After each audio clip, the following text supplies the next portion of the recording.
Amahoro y'Imana n'imigisha y'Imana n'ingabire z'Imana zibasakareho mwese abagiye gutega amatwi zino nyigisho zirebana n'iyobokamana. Ndahamya ko nta yindi mana iriho ikwiye gusengwa mu kuri uretse Imana imwe ariyo Allahu, nkanahamya ko Muhammadi ari intumwa yayo akaba n'umugaragu wayo. Mu nyigisho z'ubushize twarebeye hamwe ibice bibiri, ingeri zigera muri ebyiri Imana yaremyemo ikiremwa muntu.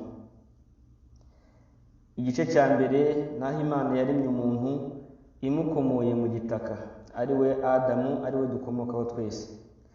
Hanyuma igice cya kabiri twabonye naho Imana yaremye umuntu imukomoye mu wundi, imukomoye kuri Adamu ari we yari imaze kurema, hanyuma ikamukuramo umugore ari we Eva. Imana rero yamuremye imurema mu rubavu rwe irukuramo Eva. Icyo ni igitangaza gikomeye cyane abantu twakwiye gutekereza.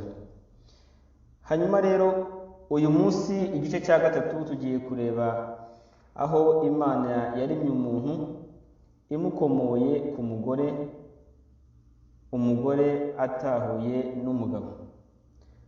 Twibuke neza ko kuri kiriya gice cya kabiri Imana yaremye umuntu imukomoye ku mugabo, nta mugore yari afite, ahubwo imukuramo umufasha we ari we Eva. Hanyuma kino gice cya gatatu Imana yaremye umuntu imukuye ku mugore, umugore atahuye n'umugabo.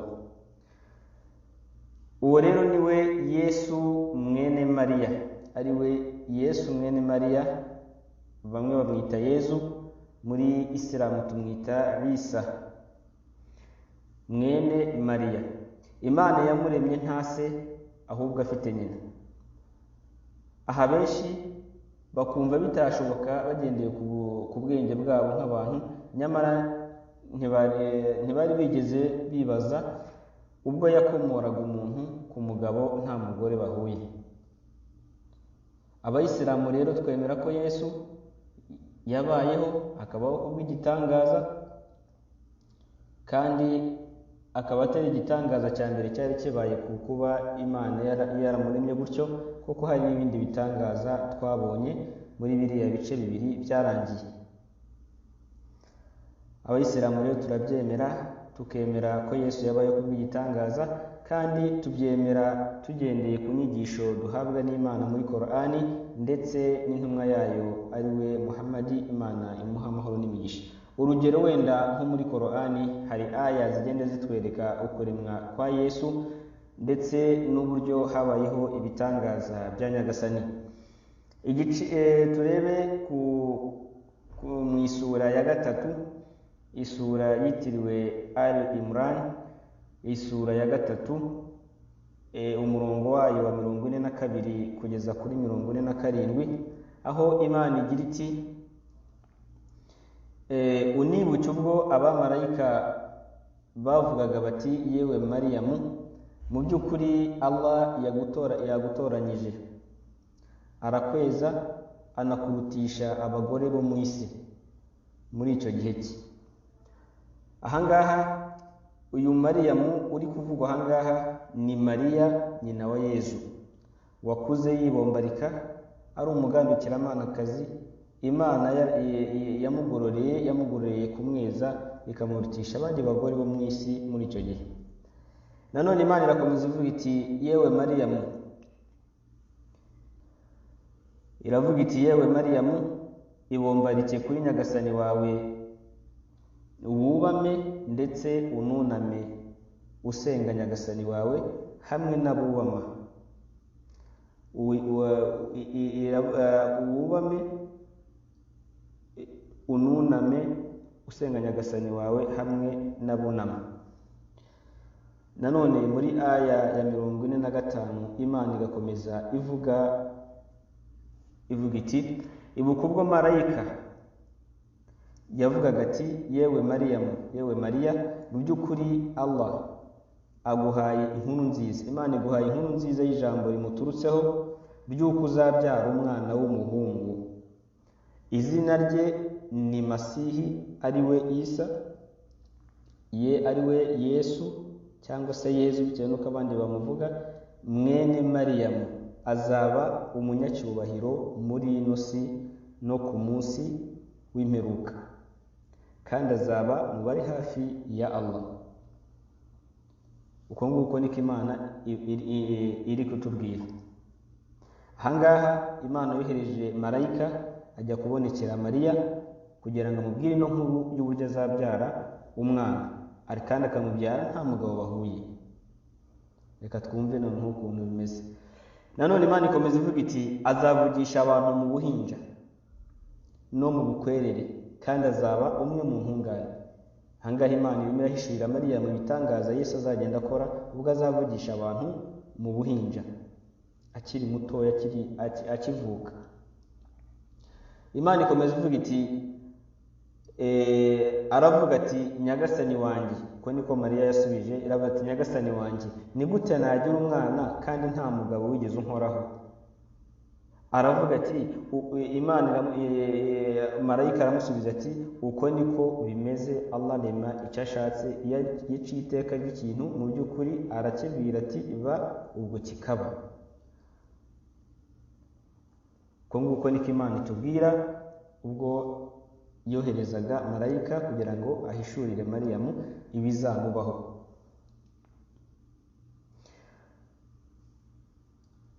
Ibyo ngibyo ni mu isura tumaze kubona, suratu Al-Imran. Ariko si ho honyine, kubera ko no mu isura yitiriwe Mariya, isura y'umwihariko yitiriwe Mariya abayisilamu bafite muri Korani.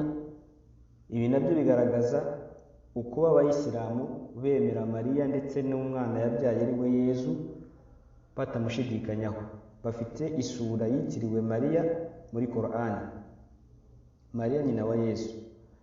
Imana ikomeza rero itubwira uburyo nyina yamutwise ndetse n'uburyo yamubyaye, ariko abantu bo muri ako gace ntibiyumvishije ukuntu abyaye nta mugabo afite.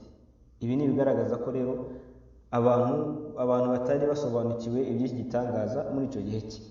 Reka turebe uko byari bimeze muri suratu Mariyamu, ariyo sura yitiriwe Mariya, ku murongo wayo wa 16. Imana iravuga iti babwira inkuru ya Mariyamu mu gitabo cya Korani yewe Muhammad, ubwo yitaruraga umuryango we akajya ahagana iburasirazuba. Imana ikomeza ivuga iti maze agashyira urusika hagati ye nabo. Yaritaruye, amaze kuba umwangavu aritarura, aragenda aryama ahitaruye mu cyumba, afata igice kimwe, hanyuma ashyiraho urusika. Nuko Imana iravuga iti nuko tumwoherereza roho wacu ari we marayika Gaburiyeli, amwiyereka mu ishusho ry'umugabo wiyubashye.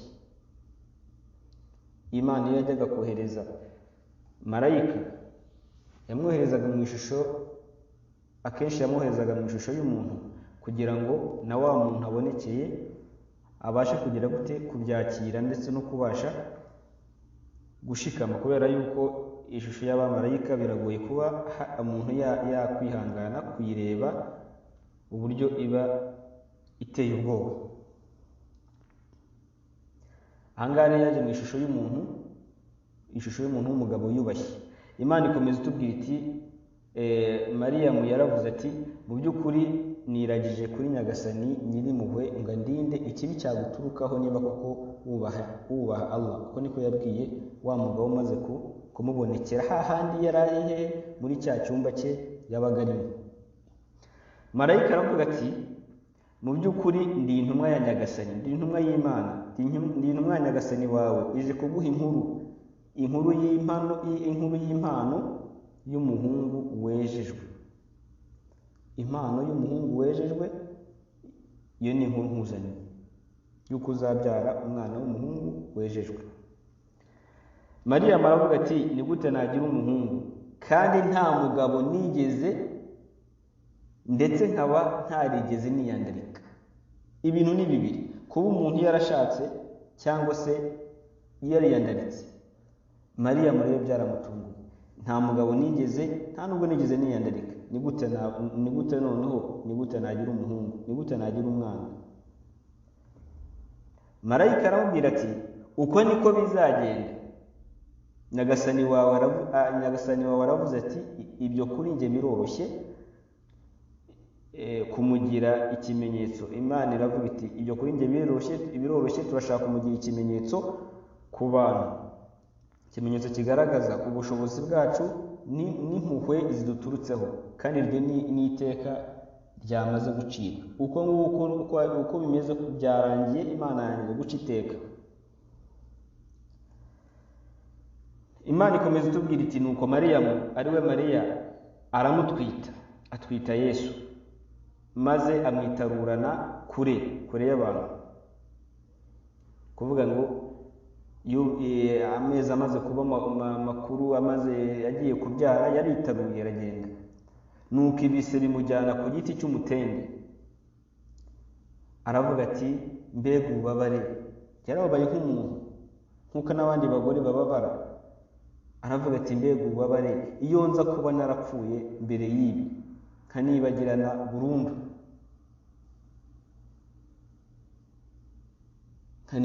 burundu, nuko yumva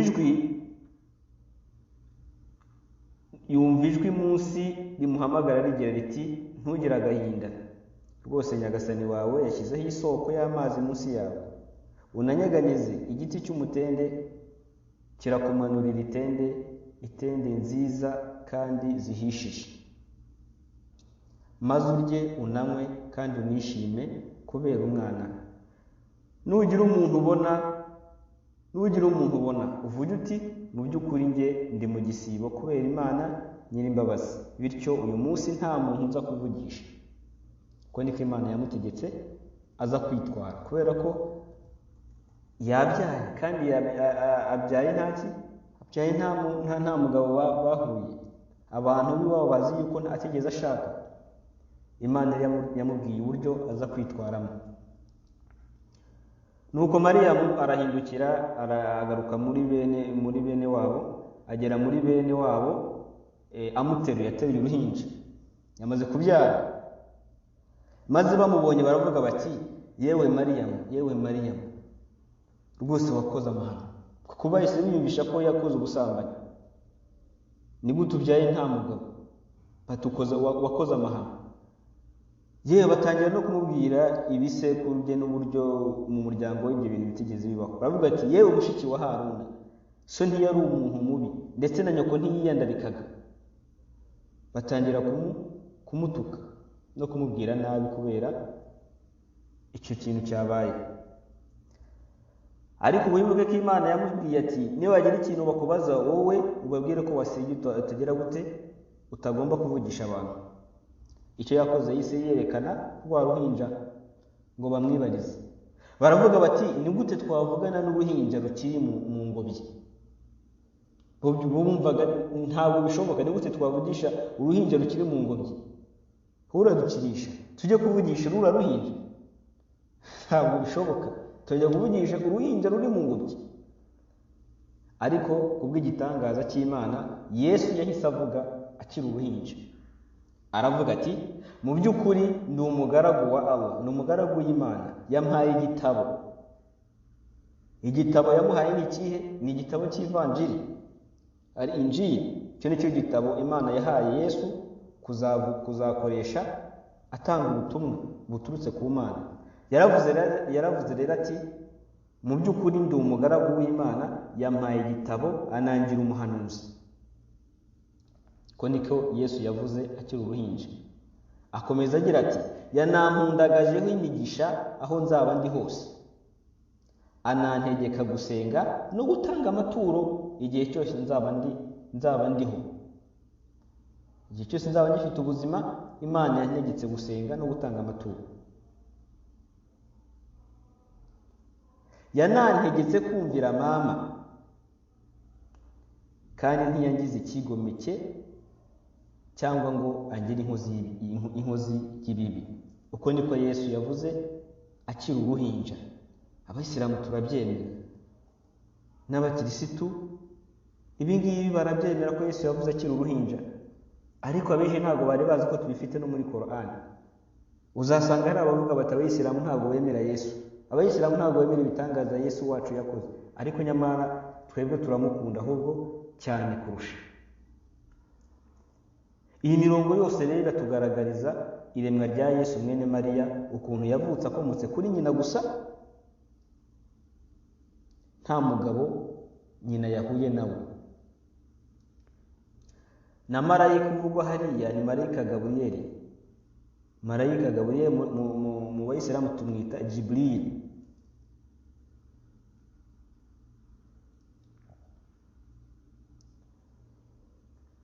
Ariko uzasanga hari abantu bavuga bati marayika Gaburiyeli yaraje abwira Mariya ko azabyara umwana w'Imana, nibi. Oya, sibyo. Imana ntabwo ibyara, nta nubwo yabyawe. Imana ntabwo yororoka, nta n'iki isa nacyo mu byo yaremye.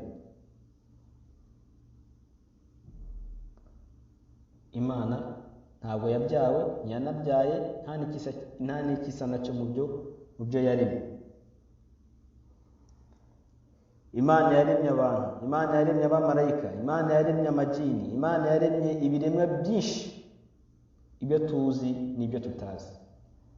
Umuntu uza kubwira ngo Imana Imana yaremye umuntu mu ishusho ryayo, mu ishusho y'Imana, abantu ubwabo ntibasa.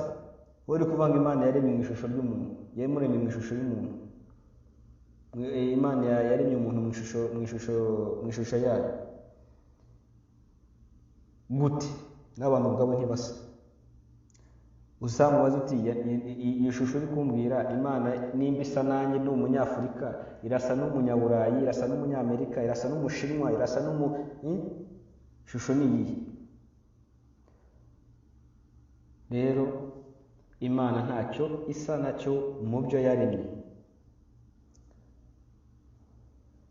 Rero ibyo ni ibitangaza byabayeho mu kuvuka no kubaho kwa Yesu mwene Mariya.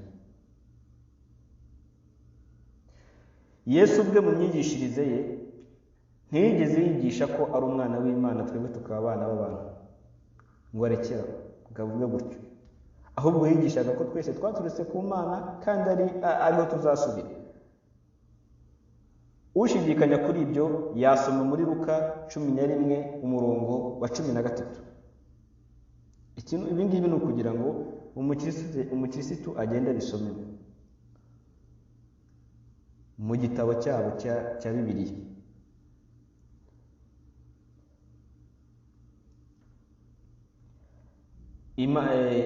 Yesu ubwe aravuga ati muri Luka 11 umurongo wa 13 ati, none se ko muzi guha abana banyu ibyiza kandi muri babi, so wo mu ijuru azarushaho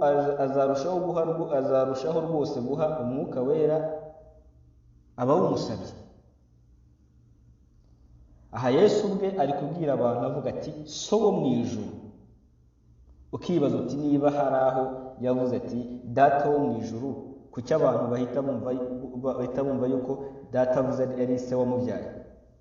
Nabo ubwabo babwiye ati so wo mu ijuru. Kuki bareba ahantu yavuze ati data wo mu ijuru bagahita batora amakonga ati yaramubyaye atangaha yabyivugiye? Ubuze ko yise amagaba ati so wo mu ijuru, tuvuge ko nabo babyawe n'Imana.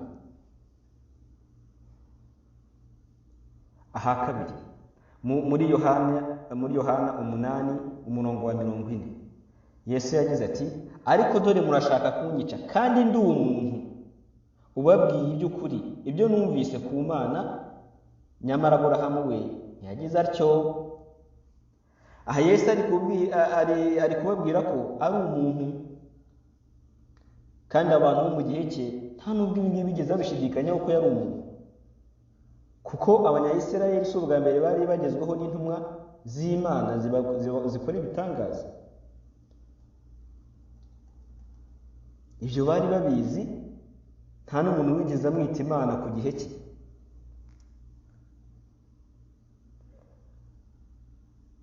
twebwe rero abayisilamu muri gihamya nyinshi nyinshi zaba zituruka muri Qur'ani ndetse no mu mvugo z'intumwa yacu Muhammad, twemera ko Yesu yabayeho kuba igitangaza cy'Imana, kandi nk'uko twayibonye hari ibindi bitangaza byabayeho mu iremwa ry'ikiremwa muntu, ntabwo ari kuri Yesu gusa byabayeho gusa.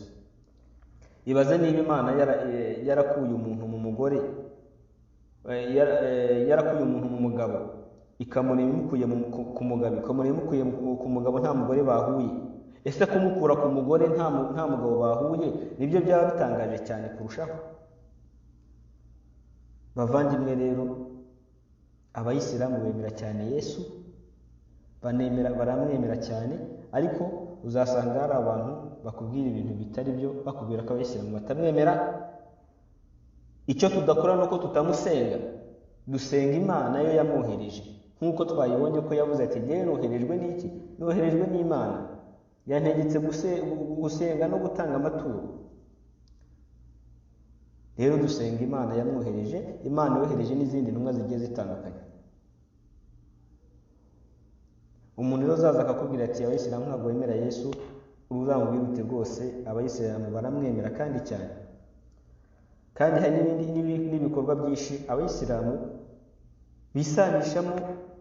bisanishaho na Yesu. Tugende ku myambarire ya Yesu. Yesu yambaraga iki? Yesu yambaraga ikanzu. Abayisilamu bambara iki? Nabo bambara amakanzu. Abayisilamu nibo bantu bakurikiza uwo muco, umuco wa Yesu wo kwambara ikanzu. Abazakubwira batyo uzababwira uti wowe iki kintu nibura ujye ugikora ngo ukunde Yesu nk'ubu buryo, unakurikize n'uko yambaraga nibura. N'iriya mirongo rero yose twasomye, twagiye dusoma hejuru, nigaragaza agaciro ka Yesu, ntabwo ari mutesha agaciro. Ese twamwanga dute kandi ari mu gitabo cyacu twemera? Amakuru amuvugwaho ari amakuru meza adutegeka kumukunda no kumwubaha. Reka rero tugarukire ahangaha, dusubikire ahangaha ku bushobozi bw'Imana. Ubutaha tuzareba ikindi gice Imana yaremyemo umuntu, aho noneho hazaho igice cy'abantu bagiye babaho habayeho guhura k'umugore n'umugabo, aricyo gice kirimo abantu benshi cyane, ari nacyo natwe twagiye dukomokamo, kuba umugabo ahura n'umugore bakabyara umwana, Imana ikarema umuntu habayeho guhura k'umugore n'umugabo. Icyo ni igice cya kane, ari nacyo gice cya nyuma tuzarebaho ku bushobozi bw'Imana, hanyuma tuzakomeze n'ayandi masomo agiye atandukanye. Uwazagira ikibazo rero tuzamuha umurongo yakibarizaho ku bushobozi bw'Imana muri kiriya kiganiro tuzakora gisoza bino bice uko ari bine. Assalamu alaikum wa rahmatullahi wa barakatuh.